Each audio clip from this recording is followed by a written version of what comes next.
أعوذ بالله السميع العليم من الشيطان الرجيم من همزه ونفخه ونفثه بسم الله الرحمن الرحيم واتقوا فتنة لا تصيبن الذين ظلموا منكم خاصة واتقوا الله واعلموا أن الله شديد العقاب۔ انتہائی قابل احترام بزرگوں، عزیز نوجوان ساتھیوں، معززات و مکرمات اسلامی ماں اور بہنوں، ہر قسم کی حمد و ثنا، تعریف و تمجید، کبریائی، بڑائی، رفعت و عظمت اللہ رب العزت کے لیے جو پوری کائنات کا خالق و مالک ہے۔ بے شمار لا تعداد، بے حد و حساب درود و سلام پیغمبر آخر الزماں، محسن انسانیت، محسن کائنات جناب محمد الرسول اللہ صلی اللہ علیہ وسلم کی ذات اقدس پر اللہ رب العزت نے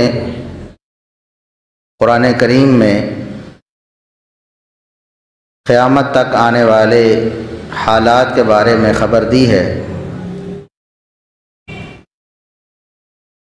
قیامت سے پہلے پہلے دنیا میں بہت سے فتنے رونما ہونے ہیں،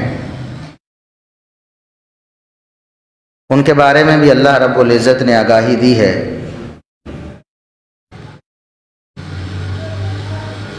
ایک مقام پر اللہ رب العزت نے فرمایا واتقوا فتنۃ، اس فتنے سے اپنے آپ کو بچا لو، اس فتنے سے بچ جاؤ جس کے اثرات صرف ظالموں تک نہیں پہنچیں گے، صرف گنہگار یا اس فتنے میں جو مبتلا ہوں گے وہی اس سے متاثر نہیں ہوں گے، بلکہ نیک لوگ بھی جو ان معاملات سے دور ہیں وہ بھی اس فتنے سے متاثر ہو جائیں گے۔ یعنی نیک و بد سب ہی مبتلا ہو جائیں گے، کسی نہ کسی طرح اس فتنے سے متاثر ہو جائیں گے۔ اور رسول اللہ صلی اللہ علیہ وسلم نے مسلمانوں کو، اپنی امت کو فتنوں کے بارے میں جو قیامت سے پہلے آنے والے تھے ان کے بارے میں جب بتایا تو صحیح مسلم کے الفاظ ہیں، آپ صلی اللہ علیہ وسلم نے فرمایا بادروا بالاعمال فتنا، کچھ فتنے ایسے خطرناک رونما ہونے والے ہیں، ان سے پہلے جلدی جلدی نیک اعمال کر لو، اپنے آپ کو ان فتنوں سے بچانے کے لیے تیار کر لو۔ وہ فتنے ایسے خطرناک ہوں گے کقطع اللیل المظلم، اندھیری رات کی طرح۔ آج ہمیں تو اندھیری رات کا اندازہ نہیں ہوتا، ہمارے پاس سائنسی ترقی کی وجہ سے، ٹیکنالوجی کی وجہ سے بہت سارے ایسے آلات ہیں، ہمارے پاس لائٹ ہے، لائٹ نہ ہو تو ہمارے پاس کوئی ٹارچ ہوتی ہے، ہمارے پاس موبائل ہیں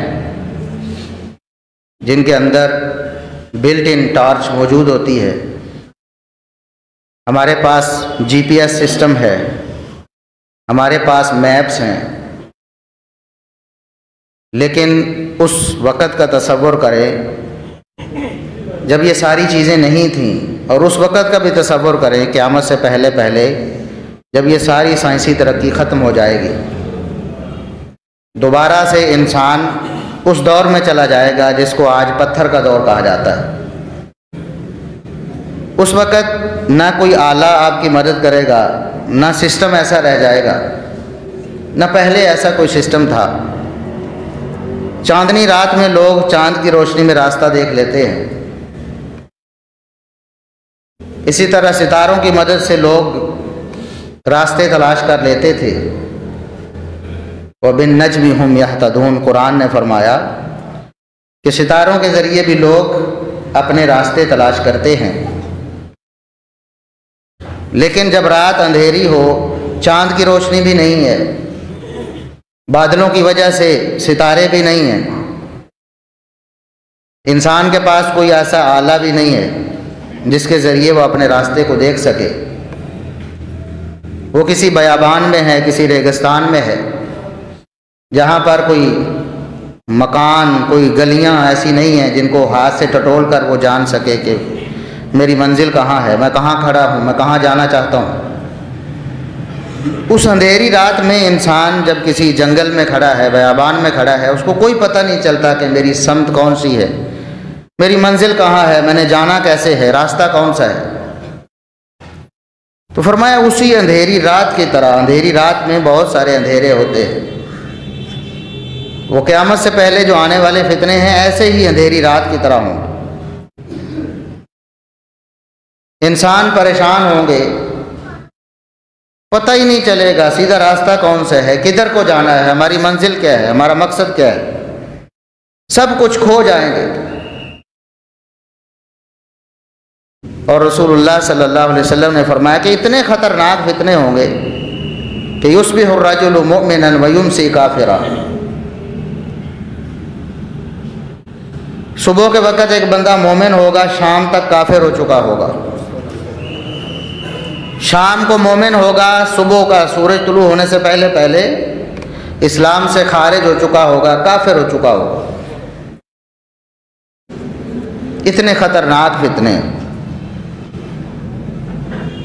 تو جس دور کے بارے میں رسول اللہ صلی اللہ علیہ وسلم نے فرمایا تھا وہ دور آج آ چکا ہے۔ ایسے ایسے فتنے ہیں، ایسے ایسے گمراہ کن عقائد ہیں، اور ایسے ایسے طریقے ہیں ان کے پاس۔ یہ آپ کا سوشل میڈیا ہے، یہ سب سے بڑا فتنہ بن چکا ہے اس دور میں، ساری دنیا کے سارے فتنے اس کے اندر آ چکے ہیں۔ انٹرنیٹ ہے، ویب سائٹس ہیں، ویڈیوز پلیٹ فارم ہیں جیسا کہ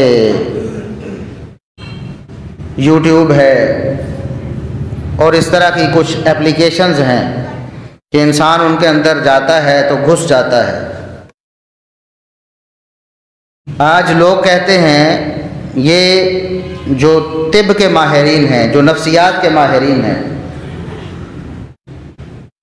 جنہوں نے سائنس کی ترقی کی بدولت انسان کی نفسیات کو سمجھا ہے، اور آج دور جدید کے آلات کی ان پر جو اثر اندازی ہے اس کا مطالعہ کیا ہے، وہ یہ کہتے ہیں کہ یہ جو سکرین ہے نا، آپ کی موبائل ہے، ٹیب ہے، لیپ ٹاپ ہے، یہ جو سکرین ہے اس کا نشہ ہیروئن، افیون اور اس طرح کی چرس وغیرہ سب نشوں سے زیادہ خطرناک ہے انسان کو۔ یہ انسان کو اپنے مقصد سے ہٹا دیتی، انسان کو صراط مستقیم سے ہٹا دیتی، انسان کو اپنا مقصد ہی یاد نہیں رہتا کہ میں کیا۔ ابھی آپ تجربہ کریں، آخرت تو کس نے دیکھی ہے؟ لوگوں کا تو دنیا پر ایمان ہوتا ہے نا کہ ہمیں کچھ نظر آ رہا۔ صبح اپنی دکان پہ بیٹھا ہے تو شام تک اس کو پتا ہے کہ میں نے اتنا کمانا ہے اپنے گھر کے خرچے پورے کرنے، یہ چیز اس کو نظر آ رہی ہوتی ہے۔ آخرت کس کو یاد ہے؟ الا ماشاء اللہ، کہ کتنی نیکیاں میں نے آج کر لی ہیں، کتنے گناہ کر لیے ہیں، میرا نامہ اعمال کتنا سیاہ ہو چکا ہے، کتنا بھاری ہو چکا ہے، کتنا ہلکا ہو چکا ہے، جنت کی طرف جا رہا ہوں، جہنم کی۔ یہ چیزیں تو بہت دور کی بات ہے نا، یہ تو انسانوں کو ویسے ہی یاد نہیں رہتی، لیکن اپنے جو دنیاوی مفادات ہیں، مادی فوائد ہیں، وہ اس کو یاد رہتے ہیں۔ لیکن یہ ایسی چیز ہے سکرین، یہ سوشل میڈیا، انسان بیٹھتا ہے تو کئی گھنٹے گزر جاتے ہیں، اس کو ہوش ہی نہیں ہوتی کہ میں کہاں بیٹھا ہوں۔ 2-3 گھنٹوں بعد اس کو کوئی یاد کرواتا ہے، بھئی کیا کر رہے ہو، فلاں کام، اوہ مجھے پتہ ہی نہیں چلا اتنا ٹائم گزر گیا۔ یہ ان فتنوں میں سے سب سے بڑا فتنہ ہے، اور دنیا کے سارے فتنے اس کے اندر آ چکے۔ پہلے فتنہ گر لوگ کچھ اور طریقے استعمال کرتے تھے اور ذرائع استعمال کرتے تھے، اب وہ سوشل میڈیا کو استعمال کرتے ہیں اپنی تمام گمراہی کو پھیلانے کے لیے۔ آج لوگ مذہب سے دور ہو رہے ہیں، ہمارے نوجوانوں کی اکثریت مذہب بیزار ہو گئی ہے، الحاد میں چلی گئی ہے، دین سے دور ہو گئی ہے، دین سے بیزار ہو گئی ہے،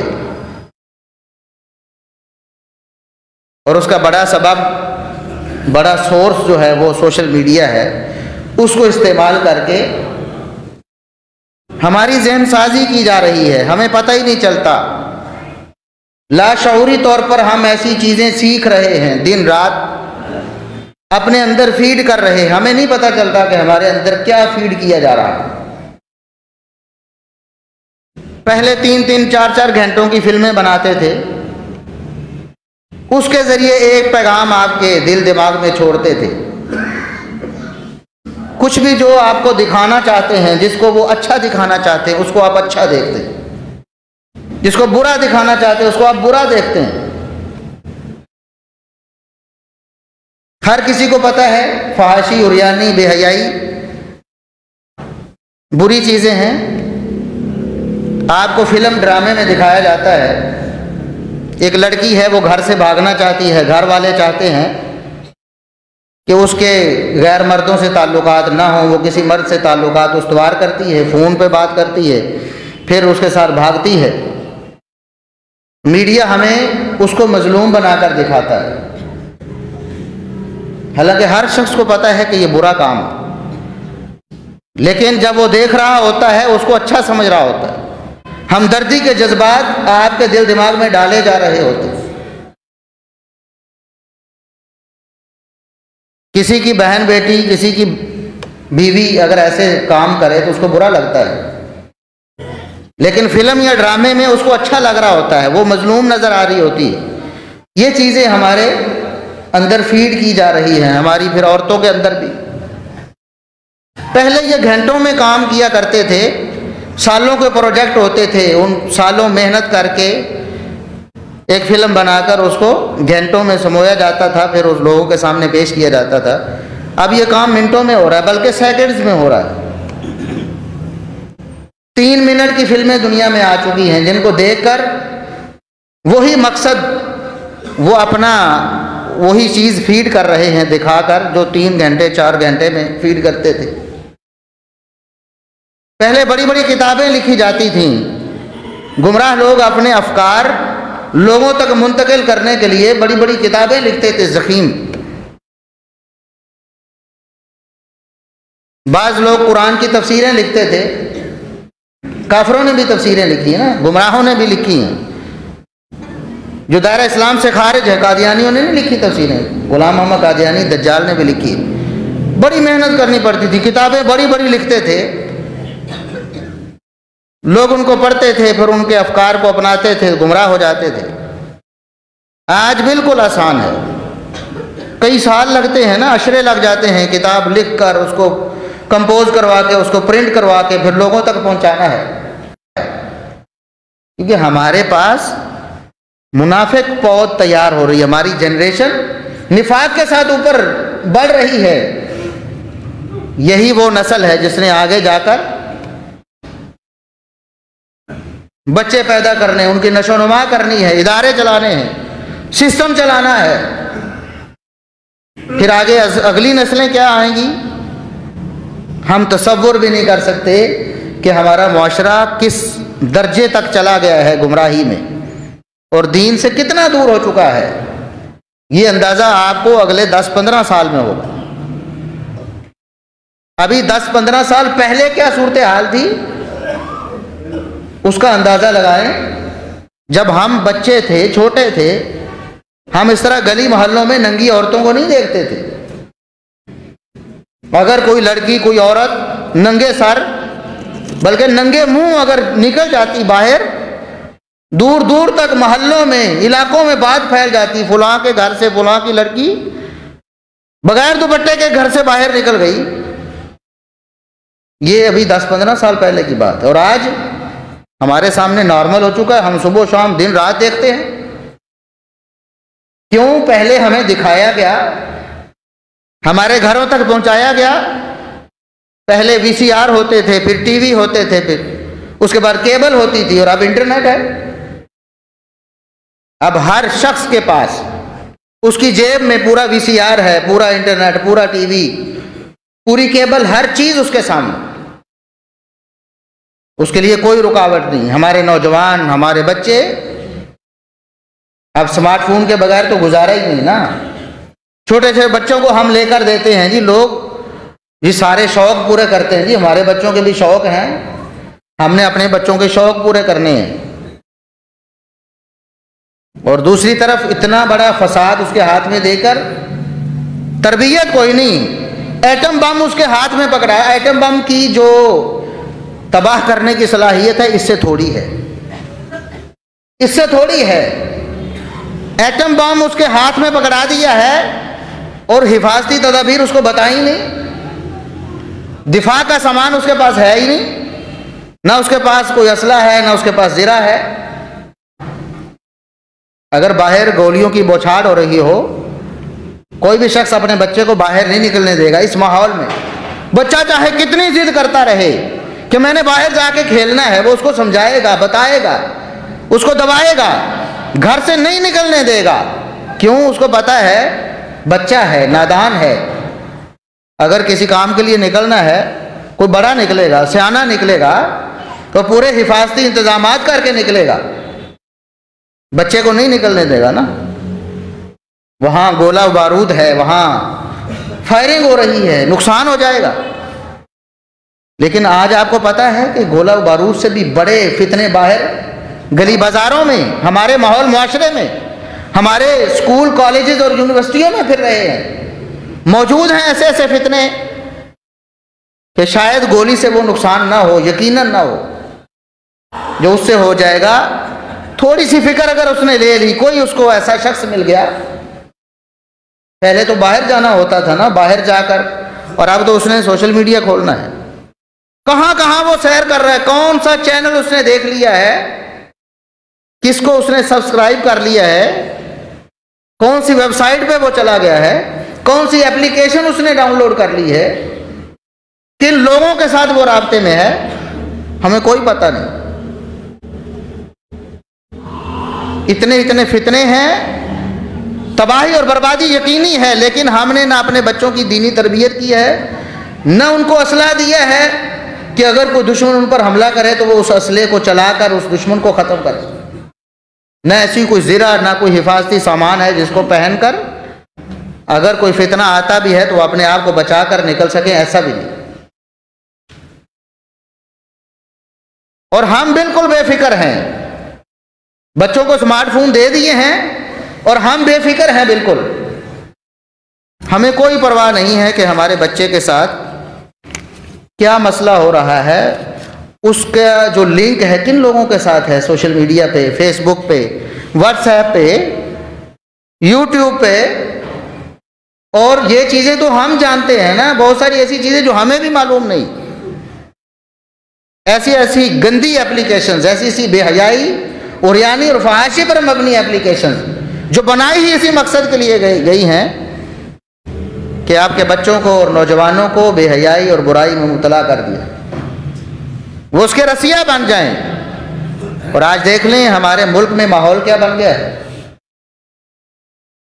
آپ کو پتا ہے کہ ہمارے ملک میں فحاشی، عریانی، زنا، بدکاری کے لیے وہی قانون ہے جو یورپ میں ہے، پتہ ہے آپ کو؟ نہیں یقین آتا نا، ابھی بتاؤں آپ کو۔ یورپ میں کیا ہے، ریپ پہ سزا ہے۔ ریپ کہتے ہیں زبردستی کسی عورت کے ساتھ کوئی غلط کاری کرتا ہے تو اس پہ سزا ہے، اگر دونوں رضامندی سے کرتے ہیں تو کوئی سزا۔ ہمارے ملک میں بھی یہی ہے۔ ٹی وی پہ آپ دیکھ رہے ہیں، آپ اخبار پہ پڑھ رہے ہیں، عورت کہتی 5 سال سے اس نے میرے ساتھ تعلق بنایا ہوا تھا، مجھے وعدہ کرتا رہا میں شادی کروں گا، اب 5 سال بعد مکر گیا ہے، مجھے انصاف دلایا جائے۔ وہ کیا کر رہی ہے؟ اقرار کر رہی ہے کہ میں بدکاری کرتی رہی ہوں، ہمارا کوئی ادارہ اس کو سزا نہیں دیتا۔ یہ کیا ہے؟ یہ کیا ہے؟ وہی قانون ہے جو یورپ میں ہے، وہی اسلام کے نام پر بنے ہوئے ہمارے ملک کے عزیز پاکستان میں ہے۔ وجہ کیا ہے؟ انہوں نے ذہن سازی کر لی ہے، انہوں نے آپ کو سمجھا دیا ہے، آپ کے دل دماغ میں یہ بات بٹھا دی ہے کہ یہ نارمل ہے، اس پر آپ نے کوئی شور نہیں کرنا، پریشانی کی کوئی بات نہیں ہے۔ سزا تو اس کو ملنی ہے نا جس نے بغیر رضامندی کے کر لی، رضامندی کے ساتھ کیا ہے تو بالکل ٹھیک ہے، یہ اس کا رائٹ ہے، اس کا حق ہے، یہ ہمارے ذہنوں میں بٹھا دیا گیا۔ روزانہ ایسے کیسز آپ کے سامنے آتے ہیں، نہ پولیس کوئی FIR درج کرتی ہے، نہ کوئی عدالت نوٹس لیتی ہے، نہ کوئی ادارہ سزا دیتا، کچھ بھی نہیں ہے، بالکل نارمل ہے۔ جو مرضی اٹھے اور اقرار کرے کہ میں نے یہ کیا ہے، اسلامی حکومت ہو، اسلامی نظام ہو تو کیا سزا نہیں بنتی؟ سب سے پختہ بدکاری کا جو جسے آپ کہتے دلیل ہے نا، سب سے پختہ وہ اعتراف ہے۔ کوئی بندہ خود اعتراف کرتا ہے نا میں نے ایسے کیا ہے، بات ختم۔ کوئی بندہ گواہی دیتا ہے، کوئی بندہ ویڈیو پیش کرتا ہے، وہ 100 انکار کریں گے، کیس چلے گا، کئی سال تک چلے گا، ویڈیو ہے تو فرانسک ہوگی، گواہ ہیں، عینی شاہدین ہیں، ان پر جرح ہوگی، بات لمبی ہو جائے گی، بعد میں پتہ نہیں ثابت ہوتی ہے کہ نہیں۔ اعتراف کرنے والا بندہ وہ تو کام ہی ختم کر رہا ہے، کہہ رہا ہے، مان رہا ہے، لیکن ہمارا نظام، ہمارا سسٹم اس کو سزا نہیں دیتا۔ اس کی وجہ کیا ہے؟ یورپ نے جو ہمیں دکھایا اس نے ہمیں منوا بھی دیا، اور آج ہم مانے بیٹھے ہیں۔ یہ سوشل میڈیا کا کمال ہے، اور یہ الحاد ہے، اس کو کہتے ہیں الحاد۔ لغوی معنی پہ جائیں تو اس کا مطلب ہے راہ راست سے ہٹ جانا، سیدھے راستے سے ہٹ جانا، یہ الحاد ہے۔ اور پہلے عام طور پر تو لوگ سمجھتے تھے کہ دین اسلام کو چھوڑ کر سائڈ پہ ہو جائے تو یہ الحاد۔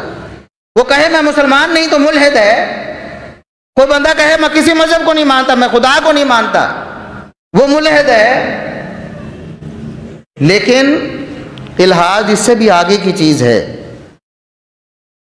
کون لوگ معاون ہیں لوگوں کو ملحد بنانے میں؟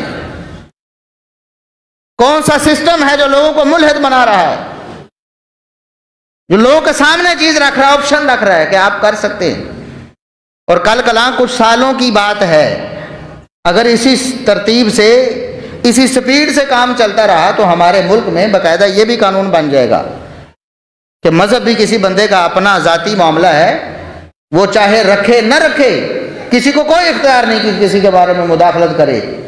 جیسے بدکاری کے بارے میں ہو گیا ہے نا، اقرار کر رہی ہے وہ، میں نے کی ہے، کوئی سزا نہیں۔ خدا نخواستہ کل کو ایسا بھی ہونے والا ہے، کوئی بندہ کہے میں نے اپنا مذہب چھوڑ دیا ہے، کچھ بھی نہیں کہا جائے گا اسے۔ میں اللہ کا انکاری ہوں، کچھ بھی نہیں کہا جائے گا اسے۔ یہ دور بالکل قریب آ چکا ہے، اگر ہم اسی طرح خواب غفلت میں سوئے رہے تو یہ دور بھی ہم اپنی آنکھوں سے دیکھ لیں گے، اللہ نہ کرے ایسا ہو۔ اس لیے اس فتنے کو سمجھیں، اور سہولت کار کون ہے، دست و بازو کون ہیں اس الحاد کے؟ کون ہیں جنہوں نے سب سے پہلے اسلام کے بنیادی عقائد پر حملہ کیا؟ ایک بندہ مسلمان ہے، اللہ اور اس کے رسول کو ماننے والا ہے، مذہب پسند ہے، کون سی چیز ہے جو اس کو مذہب سے دور کر دے گی بغیر وجہ کے؟ کیا سویا اٹھ کر کہے گا کہ مجھے خواب آیا اور میں مذہب چھوڑ رہا ہوں؟ نہیں، ایسے اسباب اس کو مہیا کیے جائیں گے، ایسی چیزیں اس کے سامنے رکھی جائیں گی، ایسے اشکالات اور ایسی الجھنیں اس کے دماغ میں ڈالی جائیں گی کہ وہ بندہ اس سطح پر پہنچ جائے گا کہ وہ کہے گا کہ مجھے اللہ کے بارے میں بھی یقین نہیں رہا، نعوذ باللہ۔ اور لوگوں کو ملحد بنانے والے وہ ہیں جو اسلام کے بنیادی عقائد پر حملہ کرتے ہیں، جیسا ختم نبوت پہ حملہ ہے، نبی کریم صلی اللہ علیہ وسلم کی ختم نبوت کا انکار کر دینا، لوگوں کو اس کی تعلیم دینا کہ آپ صلی اللہ علیہ وسلم آخری نبی نہیں ہیں، یہ الحاد کا دروازہ ہے۔ ایسے لوگ لوگوں کو ملحد بنانے کے سبب بنتے ہیں۔ آپ دنیا میں قادیانیوں کو چیک کریں، قادیانی تو ایک ایسا فرقہ ہے نا جو ایک جھوٹے نبی کو ماننے والا ہے، اس کے علاوہ اور بھی بہت سے ہیں دنیا میں۔ آئے دن کوئی نبوت کا دعویٰ کر کے بیٹھ جاتا ہے، لوگوں نے تماشا بنا لیا اس کو۔ ہمارے ملک سے ایک شخص بھاگتا ہے، جا کے جرمنی میں پناہ لیتا ہے اور وہاں جا کر اعلان کرتا ہے کہ میں نبی اور رسول ہوں، نعوذ باللہ ثم نعوذ۔ پھر اس کے بعد کیا ہوتا ہے؟ جب محمد الرسول اللہ صلی اللہ علیہ وسلم کا دامن ہاتھ سے چھوٹ جائے، پھر کوئی دین نہیں، کوئی ایمان نہیں، ختم۔ پھر سیدھا سیدھا الحاد ہے، پھر دین اور مذہب کا انکار ہے۔ جو رسول اللہ صلی اللہ علیہ وسلم کو خاتم النبیین والمرسلین نہیں مانتا، اس کا کوئی دین اسلام نہیں ہے، اس کا نہ قرآن پر ایمان ہے، نہ رسول اللہ صلی اللہ علیہ وسلم پر ایمان ہے، کچھ بھی نہیں اس کے بعد۔ اسی لیے اسلام نے ایسے لوگوں کی ایک ہی سزا رکھی ہے۔ نبی کریم صلی اللہ علیہ وسلم نے فرمایا من بدل دینہ فاقتلوہ، جو شخص اپنا دین بدل دے، مسلمان تھا، انکار کر دے اسلام کا، اللہ کا، رسول کا، اس کی ایک ہی سزا ہے کہ اس کا سر اس کے تن سے جدا کر دیا جائے۔ لیکن یہ ریاست کا کام ہے، افراد کا نہیں، میرا اور آپ کا کام نہیں ہے۔ تو بندہ اللہ کا انکار کرے تو ٹھوک دو، نہیں، یہ خانہ جنگی ہے، ہمارا اختیار نہیں ہے۔ جس طرح چور کا ہاتھ کاٹنا ریاست کا کام ہے، عدالت حکم دے گی، ریاست کٹوائے گی ہاتھ۔ قتل کی سزا قتل ہے، یہ اختیار ریاست کا ہے۔ مسلمان ریاست ہوگی، مسلمان اسلامی قانون ہوگا، قتل کے بدلے میں قتل کیا جائے گا، کسی فرد کو اجازت نہیں کہ خود قتل کرے۔ زنا کی سزا اگر شادی شدہ ہے تو رجم ہے، پتھر مار مار کے اس کو جان سے مار دینا، لیکن یہ سزا عدالت سنائے گی، ریاست اس پر عمل درآمد کروائے، کسی فرد کا کام نہیں۔ اسی طرح کوئی دین بدل دیتا ہے، قادیانی ہو جاتا ہے اسلام چھوڑ کر، اسلامی حکومت ہو تو اس کی سزا قتل ہے، اس کو زندہ رہنے کا کوئی حق نہیں۔ لیکن اسلامی قانون ہو تو ہمارے ملک میں ایسے لوگ، ہماری آنکھوں کے سامنے لوگ کیوں بڑھ رہے ہیں، قادیانیت کیوں پھیل رہی ہے؟ اس لیے کسی کو پتا ہو کہ میری گردن مار دی جائے گی، پھر دیکھتے ہیں کون قادیانی ہوتا ہے، پیسوں کے لیے ہوتے ہیں نا، لڑکیوں کا لالچ دے کر، پیسوں کا لالچ دے کر لوگوں کو قادیانی بنایا جاتا ہے۔ کتنے 50,000 لاکھ 2 لاکھ 4 لاکھ اتنا میں لوگ ایمان بیچ رہے ہیں۔ جب پتا ہوگا اسلامی حکومت ہے، مسلمان ہے، اسلام چھوڑ کر قادیانیت اختیار کرتا ہے، اس کی گردن اڑا دی جائے گی، کبھی کوئی جرت ہی نہیں کر سکے گا۔ یہ ہمارا سسٹم الحاد کا دست و بازو بنا ہوا ہے کہ ہم نے ان کو موقع دیا، آپ کو تحفظ حاصل ہے۔ ہمارے سیاستدان تو ان کو قادیانی بھائی بھی کہہ دیتے، نعوذ باللہ۔ ان کو تحفظ ملا ہوا ہے کہ آپ دین بدلو، ہم آپ کا تحفظ کریں گے۔ ہمارا سسٹم الحاد کا دست و بازو بنا ہوا ہے، ختم نبوت کا انکار صاف الحاد ہے، اور ان کی پشت پناہی کرنے والے اور ان کو پروموٹ کرنے والے اور ایسی کوششیں کرنے والے کہ پاکستان کے آئین اور قانون سے قادیانیوں کے کفر والا جو حکم ہے یا شرک ہے اس کو ختم کر دیا جائے، ایسے لوگ الحاد کے دست و بازو ہیں۔ وہ لوگ اللہ کے دین کو مٹانے کے درپے ہیں۔ اسی طرح ایک اور بہت بڑا سبب لوگوں کو ملحد بنانے کا، وہ نبی کریم صلی اللہ علیہ وسلم کی احادیث کا انکار۔ ایسے لوگ آپ کو ملیں گے، ہمارے ملک میں ملیں گے، کھلم کھلا میڈیا پہ آ کر انکار کر رہے ہیں۔ صرف قرآن کافی ہے، ہمیں قرآن کے علاوہ ہمیں کچھ نہیں چاہیے۔ ایسے لوگ علل اعلان آپ کو ملیں گے، سوشل میڈیا پہ آپ کو فیس بک پہ پوسٹیں ملیں گی، ایسی ویڈیوز ملیں گی، لوگ صاف انکار کر رہے ہیں۔ اچھا مجھے بتائیں کہ اگر کوئی شخص مسلمان ہے، اپنے آپ کو مسلمان کرتا ہے، کہتا ہے لا الہ الا اللہ محمد الرسول اللہ، اور اس کے بعد کہتا ہے کتا حلال ہے، بتاؤ مسلمان ہے؟ لا الہ الا اللہ محمد الرسول اللہ پڑھ کر کہتا ہے کوئی نماز نہیں ہے، یہ رکوع سجدے ملا کروا رہے ہیں، یہ کوئی نماز نہیں ہے۔ نماز کا انکاری ہے سرے سے، بتاؤ مسلمان ہے؟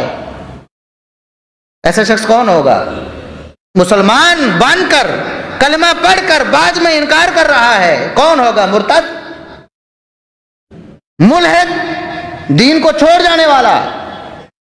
ہمارا ملک، ہمارا سسٹم ایسے لوگوں کی سپورٹ کر رہا ہے، حالانکہ یہ اتفاقی مسلمانوں کا عقیدہ ہے، مسلمان علماء کا اتفاقی فتویٰ موجود ہے اس پر، کوئی مکتب فکر ہو، کوئی اختلاف نہیں اس میں کہ رسول اللہ صلی اللہ علیہ وسلم کی احادیث کا منکر مسلمان نہیں ہے۔ جب کوئی احادیث کا منکر بنتا ہے، نماز بھی گئی، روزہ بھی گیا، حج بھی گیا، زکوٰۃ بھی گئی، حلال حرام بھی گئے۔ منکرین حدیث کہتے کتا حلال ہے۔ اب بعض لوگوں کو بڑا عجیب لگے گا کہ سارے تو نہیں کہتے، سارے ہی کہتے ہیں کسی نہ کسی طرح، کوئی دبے لفظوں میں کہتا ہے، کوئی مجبوری میں خاموش ہے۔ یہ لاہور میں پنجاب یونیورسٹی میں ایک ڈاکٹر ہے، پروفیسر ہے، جس کی کتاب کی تقریب رونمائی پنجاب یونیورسٹی میں ہوتی ہے، منکر حدیث ہے، پکا ٹھکا منکر حدیث، انکار کرتا ہے قرآن کے علاوہ کچھ بھی نہیں، میں نہیں مانتا قرآن کے علاوہ۔ میں نے اس سے پوچھا کہ پھر حلال و حرام کیا کیا کرتے ہو، حلال حرام کیا کیا کرتے ہو؟ تو کہتا ہے قرآن نے جن کو حرام کہا ہے، جن جانوروں کو، بس وہی حرام ہے۔ میں نے کہا جن کو نبی کریم صلی اللہ علیہ وسلم نے کہا؟ کہتا ہے میں کچھ نہیں مانتا، صرف قرآن کو مانتا۔ میں نے پوچھا کتے کے بارے میں کیا کہتے ہو، بلے کے بارے میں کیا کہتے ہو، سانپ کے بارے میں، بچھو کے بارے میں؟ کہتا ہے بس وہی حرام ہے جو قرآن میں حرام ہے، بس وہی حرام ہے۔ میں نے کہا کھل کے بات کرو نا، میں پوچھ رہا ہوں کتا کیا ہے تمہارے نزدیک، بتاؤ نا، حکم بتاؤ کتے کا۔ 2-3 دن فیس بک پہ ٹال مٹول کرتا رہا، خطرہ ہے نا، ابھی معاملہ سیدھا سیدھا تو نہیں کیا۔ آخر غصے میں آ گیا، ایک دن وہ بات کہہ دی جو میں اس سے اگلوانا چاہتا تھا، جو اس کا نظریہ اور عقیدہ تھا۔ اس نے مجھے کہا کہ آپ خنزیر کے علاوہ، خنزیر کو قرآن نے حرام کہا نا، خنزیر کے علاوہ کوئی بھی جانور لے آؤ، کوئی دنیا کا جانور لے آؤ اور اس کو اللہ کا نام لے کر ذبح کرو، میں اس کو کھاؤں گا۔ میں نے کہا بدبخت، تو کافر ہے، تو اللہ کا انکاری ہے، تو مجھے کہہ رہا ہے میرے نزدیک تو حرام ہے کتا، میں اس پر تکبیر کیوں پڑھوں گا؟ ہاں میں لا کر تمہارے سامنے پیش ضرور کروں گا کہ تم اس کو ذبح کرو اور کھاؤ، تاکہ ہمیں یقین ہو کہ کیسے گندے کافر ہو تم۔ ایسے لوگ ہمارے ملک میں موجود ہیں اور فیس بک پہ، سوشل میڈیا پہ، یوٹیوب پہ اپنی دعوت کو عام کر رہے ہیں۔ یقین نہیں آتا؟ ڈاکٹر خضر یاسین لکھ کر سرچ کر لیں، ڈاکٹر خضر یاسین فیس بک پہ بھی ایکٹیو ہے، یوٹیوب پہ بھی ایکٹیو ہے، لوگوں کو باقاعدہ بلا کر درس بھی دیتا ہے اور لوگوں کو، مسلمانوں کو کافر بنا رہا ہے۔ دیکھو کتے کو حلال کہنے والا مسلمان ہو سکتا ہے؟ نہیں ہو سکتا نا۔ اسی طرح ایسے لوگوں سے میں نے خود بات کی ہے۔ ابھی پچھلے سال میں رحیم یار خاں میں گیا، وہاں ایک منکر حدیث سے میری بات چیت ہوئی، کہتا صرف قرآن کو مانتے ہیں۔ بات ہوتے ہوتے کہتا یہ تو رکوع سجدے والی نماز، یہ ملا کی نماز ہے، ہمارے نزدیک نماز یہ نہیں ہے۔ اقیم الصلاۃ کا مطلب ہے کاروبار کرو جا کے، یہ رکوع سجدے والی ملا کی نماز ہے۔ اب بتاؤ ایسا شخص، وہ کہتا میں مانتا ہوں، قرآن رکھا ہوا اس نے، مجھے پڑھ کے دکھا رہا۔ میں نے کہا قرآن نکالو ذرا، ترجمہ وہ ہوگا جو تم پڑھتے ہو، نکالو ذرا، 5واں پارہ نکالو۔ اللہ رب العزت نے رسول اللہ صلی اللہ علیہ وسلم کو نماز خوف کا طریقہ بتایا ہے، جنگ میں نماز کیسے پڑھنی۔ فرمایا 2 صفیں بنا لو، ایک صف آپ کے پیچھے ہوگی اور ایک صف دشمن کے سامنے۔ یہ اس وقت ہے دشمن آپ کے مخالف سے پیچھے ہے اور قبلہ آپ کا دوسری طرف ہے۔ اب وہ قبلہ بھی اس طرف ہے، دشمن بھی اس طرف ہے، پھر تو مسئلہ ہی نہیں، پھر تو فوجی اسلحے سے لیس ہو کر نماز کے لیے کھڑے ہوں گے، دشمن جیسی حرکت کرے گا اس کا مقابلہ کریں گے۔ لیکن اگر دشمن پیچھے کی طرف ہے، قبلہ دوسری طرف ہے، قبلہ اس طرف ہے، دشمن ادھر ہے، تو اللہ رب العزت نے فرمایا کہ اے نبی آپ 2 صفیں بنائیں، مجاہدین کو 2 حصوں میں تقسیم کریں، ایک آپ کے پیچھے نماز کے لیے کھڑے ہوں گے قبلہ کی طرف، اور ایک صف دشمنوں کے سامنے کھڑی ہوگی۔ جب یہ ایک نماز پڑھ لے گی، فَإِذَا سَجَدُوا فَلْيَكُونُوا مِنْ وَرَائِكُمْ، جب یہ لوگ سجدہ کر چکے ہیں تو پھر یہ پیچھے چلے جائیں ان کی جگہ، اور وہ آ کر آپ کے پیچھے 1 رکعت پڑھ لیں۔ میں نے کہا یہ تو قرآن ہے نا، تمہارے پاس موجود ہے، ترجمہ وہ جو تم پڑھتے ہو۔ اب بتاؤ، سجدہ تو قرآن اللہ کہہ رہا ہے کہ سجدے والی نماز ہوتی ہے، خاموش ہو گیا، کہتا ہے میں غور کروں گا اس پر۔ ایسے لوگ موجود ہیں، یہ الہاد ہے، حدیث کا انکار چاہے کوئی کسی طریقے سے کرے، الہاد ہے، یہ دین سے نکالنے والی چیز ہے، اور ایسے لوگ منکرین حدیث یہ ملحدین کے دست و بازو ہیں، ان لوگوں کو اسلام سے نکال کر کفر میں دھکیل رہے ہیں۔ آج اسکالرز آف ڈالرز میڈیا پہ بیٹھ کے ایسی تبلیغ کر رہے ہیں لوگوں کو، سود بھی حلال کر دیا۔ آپ کو پتا ہے غامدی صاحب نے، سود اگر رضامندی سے لیا دیا جائے تو کوئی حرج، وہی بات ہوگی نا، زنا رضامندی سے کر لیں تو کوئی حرج نہیں۔ اگر لینے والا دینے والا راضی ہے، بینک دے رہا ہے، لینے والا لے رہا ہے، ایگریمنٹ سائن کر رہا ہے، کہتے کوئی حرج نہیں، سود لے سکتے ہیں، جائز ہے، حلال کر دیا۔ غیر محرم عورت سے مصافحہ کر سکتے ہیں آپ، کوئی حرج نہیں، حلال کر دیا۔ دوپٹے کا اسلام سے کوئی تعلق نہیں، حلال کر دیا۔ فحاشی عریانی بے حیائی کو، یہ کس کا نتیجہ ہے؟ انکار حدیث کا نتیجہ۔ جب اللہ کے رسول صلی اللہ علیہ وسلم کی سیرت اور آپ صلی اللہ علیہ وسلم نے قرآن کریم کو جس انداز سے سمجھایا ہے، جب کوئی انسان اس کا انکار کر دے وہ بندہ مسلمان نہیں رہتا، ملحد بن جاتا ہے، بے دین ہو جاتا ہے، اس کا دین سے کوئی تعلق نہیں رہ جاتا۔ اور پھر ایسے ہی لوگ ہیں جو نبوت و رسالت کا بھی انکار کرنے والے ہیں، لیکن نام اسلام کا انہوں نے اپنایا ہوا اپنے آپ کو مسلمانوں میں شامل کرتے ہیں، نبوت کا بھی انکاری ہیں، نبیوں کی توہین کرنے والے ہیں، رسولوں کی توہین کرنے والے ہیں۔ آپ نے دیکھا ہوگا ہمارے جو ملکی لیول کے جو میڈیا ہاؤسز ہیں، ٹی وی چینلز ہیں، وہاں پر بیٹھ کر یہ باتیں علل اعلان ہوئی ہیں ایک مذہب والوں کی طرف سے کہ ہمارا مذہب یہ ہے کہ ہمارے جو 12 ہیں وہ سارے انبیاء سے افضل ہیں، نعوذ باللہ سبحان، ہمارے 12 کی طرف وحی آتی ہے۔ یہ الہاد ہے سیدھا سیدھا، دین اسلام سے ان لوگوں کا کوئی تعلق نہیں۔ اور آج ایسے لوگوں کو پروموٹ، ہمارا میڈیا آپ کو پتا ہے کہ ایک خاص مہینے میں ہر طرف کالا ہی کالا سب کچھ نظر آتا ہے، سب کچھ ان کی مٹھی میں ہے، میڈیا ہمارا ان کی مٹھی میں ہے۔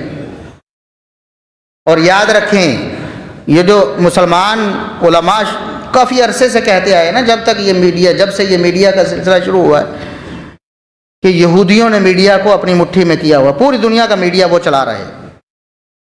آپ سمجھتے ہیں پاکستان کا ٹی وی چینل ہے، پیچھے فکر دینے والے تھنک ٹینک وہی ہیں، اس کو چلانے والے پیسے بہا کر، بے بہا پیسے دے کر اپنی مرضی کے پروگرام چلانے والے، بدکاری کو عام کرنے والا، یہ وہی ایک خاص طبقہ فکر ہے جن کے نزدیک بدکاری عین مذہب ہے، بلکہ مذہب میں اعلیٰ درجہ حاصل کرنا ہے تو منہ کالا کرو، آپ کے درجات بلند ہو جائیں گے۔ جس کی بنیاد جھوٹ پر ہے، جتنا زیادہ جھوٹ بولو اتنے بڑے مومن بن جاؤ گے۔ یہ الہاد کی طرف ہمارے نوجوانوں کے قدم بڑھائے جا رہے ہیں۔ جب صبح و شام آپ کے سامنے ایک فکر عام کی جا رہی ہوگی، صبح و شام آپ کو دکھائی جا رہی ہوگی، ظاہر ہے اگر آپ وہ نہیں منیں گے تو کم از کم آپ کا دل دماغ نرم ہو جائے گا، ان لوگوں نارمل سمجھنے لگیں گے آپ ایسے لوگوں۔ قرآن کو نہیں مانتا وہ طبقہ فکر، ہاں دعویٰ ضرور کرتا ہے۔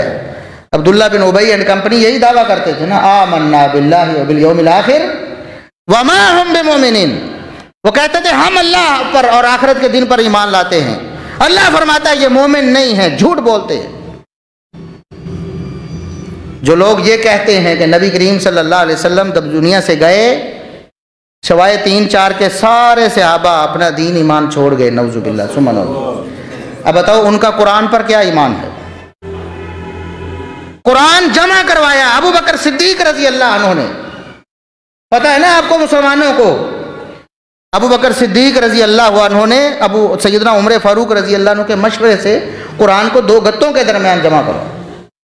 پہلے صحابہ کے سینوں میں محفوظ تھا، کہیں کسی کے پاس 2 آیتیں 4 آیتیں سورت 2 صورتیں لکھی ہوئی تھیں، لیکن ایک غزوے میں، ایک جنگ میں جو مسلمانوں نے ختم نبوت کے ڈاکوؤں کے خلاف لڑی، اس میں صحابہ کرام جو حفاظ اور قراء تھے ان کی اکثریت شہید ہو گئی۔ خطرہ پیدا ہوا کہ کہیں ایسا اور موقع آ گیا تو کہیں یہ نہ ہو کہ حفاظ اور قراء سارے ہی شہید ہو جائیں اور قرآن ہمارے پاس محفوظ ہی نہ رہے، لہٰذا اس کو جمع کر کے 2 گتوں کے درمیان لکھ کر رکھ لیا جائے تاکہ کہیں مسلمانوں کا قرآن کے بارے میں اختلاف نہ ہو۔ ابو بکر صدیق رضی اللہ عنہ حکم دینے والے ہیں، جمع کرنے والے زید بن ثابت ہیں جو حافظ ہیں، قاری بھی ہیں، اور اس کے بعد پھر سیدنا عثمان رضی اللہ عنہ کے دور میں پوری دنیا میں اس مصحف کی نقول تیار کروا کے پوری دنیا میں بھیج دی گئی تاکہ کہیں کسی خطے میں بھی قرآن کے بارے میں مسلمانوں کا اختلاف نہ ہو اور کہیں بھی قرآن کے بارے میں الجھن نہ ہو۔ مجھے بتائیں کہ جو شخص ابو بکر، عمر، عثمان رضی اللہ عنہم سب کے ایمان کی نفی کرتا ہے، ان کو نعوذ باللہ کہتا ہے کہ یہ بے ایمان ہو گئے تھے، یہ کھوٹے تھے، یہ رسول اللہ صلی اللہ علیہ وسلم کے دین سے ہٹ گئے تھے، وہ اس قرآن کو مانے گا جس کو انہوں نے جمع کروایا اور پوری دنیا میں پھیلایا۔ اس لیے اس طبقہ فکر کے ہاں آپ کو روایات ملیں گی لکھی ہوئی کہ ہمارے قرآن کی 16,000 آیات ہیں جو فلاں فلاں لے کر کسی جگہ چھپا ہوا ہے، ان قریب ظاہر ہوگا وہ اصل قرآن لے کر آئے، اور یہ لکھا ہوا ہے کہ ابو بکر، عمر، عثمان رضی اللہ عنہم نے فلاں فلاں آیتیں نکال دیں، یہ آیت دراصل ایسے تھی، اس میں حضرت علی کی ولایت کا ذکر تھا، خلافت بلا فصل کا ذکر تھا، ابو بکر، عمر، عثمان رضی اللہ عنہم نے اس کو نکلوا دیا، نعوذ باللہ ثم نعوذ۔ اور جو شخص یہاں تک چلا جائے گا کہ وہ قرآن کے بارے میں بھی شکوک و شبہات کا شکار ہو چکا ہے، بتائیں اس کا ایمان کیا ہے؟ کیا ایمان ہے، کیا دین ہے؟ اور صبح و شام منہ کالا کرنا، بدکاری کرنا اس کو وہ ثواب اور عبادت سمجھتا ہے، بتائیں اس کا ایمان کیا ہے؟ ایک بندہ گناہ سمجھ کر بدکاری کرتا ہے نا، اس کا دل بھی سیاہ ہو جاتا ہے، اس کی بھی زندگی ایمان سے خالی ہو جاتی ہے، اور جو ایمان سمجھ کر ایسا کرے بتائیں اس کا ایمان کہاں رہے گا؟ آج ہمارے نوجوانوں کو پوری قوت کے ساتھ اس خاص نظریات والے فرقے کی طرف کھینچا جا رہا ہے، ایسے پوسٹر آویزاں کیے جا رہے ہیں، سرے عام پوسٹر لکھے جا رہے ہیں جن میں ان نفوس قدسیہ کی توہین کی جاتی ہے جنہوں نے ہمارے تک اسلام پہنچایا ہے۔ جب ان پر ایمان نہیں رہا پھر اس اسلام پر کیا ایمان ہے جو اسلام انہوں نے پہنچایا ہے؟ سرے عام آن دی ریکارڈ میڈیا پر سیدنا ابو بکر صدیق رضی اللہ عنہ کے ایمان کی نفی کی جاتی ہے، نعوذ باللہ۔ یہ لوگ ہیں جو الحاد کے سہولت کار ہیں، جو ابو بکر صدیق رضی اللہ عنہ کو چھوڑ دیتا ہے اس کا کوئی دین ایمان نہیں، کوئی دین ایمان نہیں۔ اس لیے یہ ہمارے نوجوانوں کے لیے لمحہ فکریہ ہے کہ ہمارے نوجوان جب سوشل میڈیا کو استعمال کرتے ہیں یہ ساری چیزیں ان کے سامنے آتی، کوئی ایسا سافٹ ویئر نہیں ہے جس کی وجہ سے فلٹر کیا جا سکے کہ ایک نوجوان کے پاس فیس بک پہ ایسی ہی پوسٹیں آئیں گی جو کتاب و سنت پر مبنی ہوں گی، جو شرک، کفر، ارتداد پر مبنی نہیں ہوں گی۔ کوئی ایسا فلٹر ایجاد نہیں ہوا کیونکہ بنائی انہوں نے ہے، انہوں نے بنائی ہے اپنی فکر پروموٹ کرنے کے لیے، تو آپ کو زیادہ تر وہاں اپنی فکر ہی ان کی فکر ہی ملے گی۔ یوٹیوب پہ ایسا کوئی فلٹر نہیں لگا ہے کہ جو لگا کر آپ اپنے آپ کو بچا لیں کہ ہمارے سامنے کوئی ایسی ویڈیو نہیں آئے گی جس میں کتاب و سنت کا مذاق اڑایا گیا ہوگا، جس میں رسول اللہ صلی اللہ علیہ وسلم کی توہین کی گئی ہوگی۔ ایسا کوئی فلٹر نہیں لگا جو ایسی ویڈیوز کو روک سکے۔ آپ کی حکومت بھی بے بس ہے، بلکہ کوتاہی کی مرتکب ہے۔ ایسی ایسی ویب سائٹس ہیں پاکستان میں کھل رہی ہیں، دیکھی جا رہی ہیں، جن میں سیدھا سیدھا کفر، الحاد، بے دینی، اللہ اور اس کے رسول کا مذاق، کتاب و سنت کا مذاق اڑایا جا رہا ہے۔ ہمارے ملک میں چل رہی ہیں، چلائی کہیں سے جا رہی ہیں، ہمارے ملک میں دیکھی جا رہی ہیں، استعمال کی جا رہی ہیں۔ قادیانیوں کی ویب سائٹس بھی یہاں پاکستان میں چل رہی ہیں۔ تو اس صورت میں ہمارے پاس کیا طریقہ ہے کہ ہم اپنے نوجوانوں کو، ہماری جو ینگ جنریشن ہے، اس کو بچا سکیں الحاد اور بے دینی سے؟ ہم نے کیا سوچا ہے؟ کیا لاہے عمل ہمارے پاس موجود ہے؟ ہم نے اس کے لیے کیا کیا ہے؟ میڈیا کا توڑ میڈیا سے ہوتا ہے۔ کیا ہم نے کوئی ایسے چینلز بنائے ہیں، ان کو پروموٹ کیا ہے، اس لیول پہ لے کے گئے ہیں کہ کم از کم اس کو دیکھ کر کم از کم کوئی اسے بھی دیکھے؟ کچا ذہن ہے نا، نوجوانوں کا ذہن کچا ہوتا ہے، جذباتی ہوتے ہیں، کوئی بات سنی پیچھے لگ جاتے ہیں، نہیں پتا صحیح غلط کا امتیاز اور فرق نہیں ہوتا۔ ہم نے کیا کیا ہے؟ سب سے ضروری چیز جو ہے، آخری باتیں کرتا ہوں، وہ ہمارے کرنے کا ہے کہ ہم کم از کم اگر اس گولہ و بارود والے، اس فتنوں والے ماحول میں اپنے بچوں کو بھیج رہے ہیں، نہیں روک سکتے۔ سوشل میڈیا نوجوانوں نے استعمال کرنا ہے، ہم نہیں روک سکتے۔ کم از کم اپنے نوجوانوں کو وہ اسلحہ دے دیں، وہ حفاظتی اقدامات اور وہ سامان دے دیں کہ وہ اس ماحول میں بھی اپنے آپ کو بچا سکیں۔ اگر کوئی بے دین اپنے گندے نظریات کا پرچار کر رہا ہے، کتاب و سنت کی آیات اور نصوص اور احادیث، ان کے پاس یہ اسلحہ ہونا چاہیے، فوراً آیت پڑھ کر اس کو بھسم کر دیں، اس بے غیرت کا منہ بند کر دیں۔ یہ اسلحہ ان کے پاس ہونا چاہیے، اور پھر حفاظتی سامان بھی، وہ عقیدہ، وہ منہج، وہ کتاب و سنت کی اصل تعلیمات ہمارے نوجوانوں کو ازبر ہونے، ان کے عقیدے دل دماغ میں بیٹھی ہونی چاہیے، تاکہ کوئی بھی گمراہی ان پر اثر نہ کر سکے۔ یہ ہماری ذمہ داری ہے جس سے ہم غافل ہیں۔ نوجوانوں کے ایسے کورسز مسجدوں میں، اداروں میں رکھے جانے چاہیے، چھوٹے چھوٹے، روزانہ آدھا گھنٹہ بیٹھے، ہفتے میں ایک دن کچھ گھنٹے دے دیں، جس میں ان کی برین واشنگ ہو، ان کے عقائد ختم نبوت کے حوالے سے، اس احادیث کے حوالے سے، صحابہ کرام کے حوالے سے، نبوت اور رسالت کے حوالے سے، حلال و حرام کے حوالے سے، اسلامی قانون کے حوالے سے ان کے نظریات کو پختہ کر دیا جائے، تاکہ وہ اس ماحول میں جائیں تو کم از کم اپنا بچاؤ کر سکیں۔ کسی کو اپنے آپ سے متاثر نہیں کر سکتے تو کم از کم اپنے آپ کو متاثر ہونے سے بچا سکیں۔ تو اللہ تعالیٰ سے دعا ہے کہ اللہ رب العزت ہمیں اس طرف